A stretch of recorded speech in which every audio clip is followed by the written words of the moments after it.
I was invited to my goddaughter's wedding where she put me in a special room and assigned me to babysit children, so I gifted her a ton of hate and backlash from the public. I was so happy to see a wedding invitation in my mailbox. I pulled it out and a little note fell out on an index card, but I looked at the invitation first. It was truly beautiful and I immediately stuck it to my fridge like the work of art it was. It was addressed to my husband and me and I was beyond stoked. I love weddings. I tend to get teary-eyed and smile until my face hurts at the joy of new beginnings and all the love. I was even a wedding singer. That's how much I love them. I picked up the note card and read that, and while my husband was invited, I'd be in another room helping to babysit all the children there with several other female invitees. There's a special room for children at the church and that's where I'd be. For everything. I'd still need to dress for a wedding in case I wind up in any photos, but I'd be taking my reception meal with the children and I'd be with all the kids for the ceremony. Then there was a link for their gift registry. Oh, and the meals for my husband and me would be $100 each, and we have a link to pay when we digitally RSVP. The first problem here is that I am disabled at 50 years old. Legally, I use oxygen. I use a walker when I need to walk long distances. I sometimes have to give up the walker entirely and use a wheelchair. I'm not proud of it, but there it is. I could happily sit in a room and look at kids, but I'd be pretty useless to prevent a fall or stop a child from choking or anything else that would require me to move quickly. Second,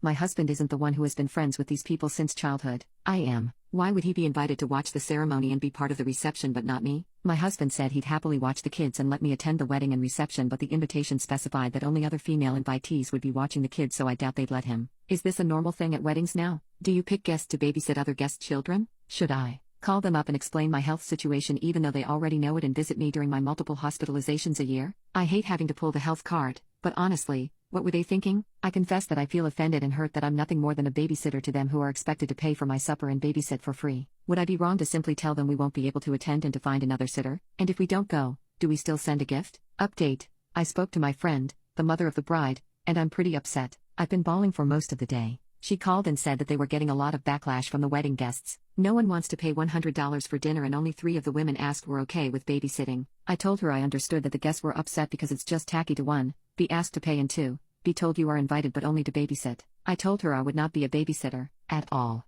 No, just no. She got mad and brought up how we were lifelong friends. She said I'd be helping them more by babysitting than I'd be helping by simply sitting in a pew watching. I reminded her that I couldn't physically help it all due to, being legally disabled. She said they completely understood that and expected me to simply supervise the other sitters since they trusted me most. Again, I told her that I felt it was insulting to be voluntold that I'd be babysitting and that I had no desire to do that, especially not dressed in formal wear. Then we got to the truth. She said that she didn't know if I'd be in a wheelchair that day or require a walker. That's fair. I don't always know which one I'll need. She said that they wanted everyone in the pews for the wedding video and me sitting in a wheelchair would make me stick out and ruin the video/photos. I said, if I need a wheelchair that day then I can move to a pew and my husband can put the wheelchair in another room or back in our car. I may not even need it that day. Then she says, well, space is limited in the pews. You would take up the space of 2 people with your purse and oxygen tank. I said, no, I would not. I wouldn't bring a purse in and the oxygen tank either sits on my lap or between my feet. Then she said, well, having you in oxygen in the photos would be distracting from the other people. And there you have it. Words were exchanged and she hung up on me. I haven't been removed from any social media yet, but I fully expect to be. I already feel awful for being this way at only 50 years old. I didn't choose this. I didn't want this. If she thinks it's awful to have it photographed, just imagine living with it. Which is what I told her before she hung up on me. I'm devastated. Just devastated. Update 2. I'm not in the greatest headspace. I don't think I've ever been less okay, honestly. I did not register to RSVP or communicate with them further, until another invitee got in touch with me and said that the mother of the bride, a person I thought of as basically my sister, was bad-mouthing me into the ground. I explained my side and our mutual friend was livid. They told the mother of the bride and the bride that they were wrong to want to exclude me because I might or might not need a wheelchair and would have oxygen on my face. I could remove the oxygen for photos, they told her. So, the mother of the bride sent me a message saying, and I quote, well, if you're going to be butthurt about the aesthetic we want to achieve and try to turn other guests against us, then you can effing come and sit in a pew. But not in photos, and we'll try to get the videographer to do edits to the wedding vid, too. But I won't forget how you made this difficult for us.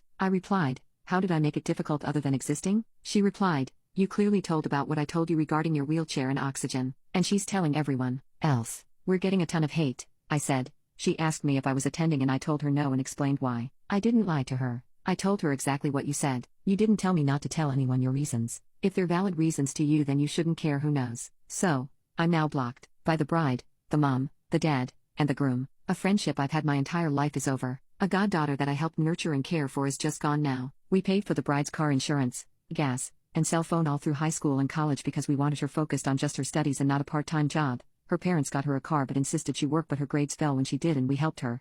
and this is how they thank us. This is how they repay our kindness. I guess I'm a great friend when I'm giving money, but I'm not good enough to be seen. I felt like a burden my whole life, and this has set me back so far. Last thing I've heard about them is a lot of visitors are not coming. Some of those people are the ones my husband and I helped.